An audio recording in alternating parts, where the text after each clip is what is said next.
Bakit ka nga ba natatakot maging masaya nang walang dahilan? Hi guys, welcome back to Real Talk Hustle for today. Let's talk about joy. May mga taong hindi marunong maging masaya kapag walang problema. Well, ganun ako dati. Kapag tahimik ng buhay, parang may hinihintay na masamang mangyari. Why? Because if you grew up surviving, joy feels suspicious. But listen, hindi kasalanan ang maging okay. You don't have to earn peace by suffering first. Joy is not a reward, it's a permission. 3 practical moves?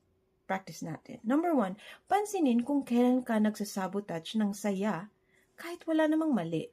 Number 2, hayaan mong maging maayos ang araw nang hindi naghahanap ng kapalit. And number 3, ipaalala sa sarili na hindi lahat ng kahitahimikan ay babala.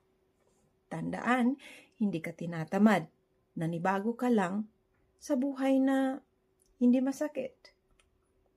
I'm Catherine Newcor and you're watching Real Talk Hustle, where we turn pain into power.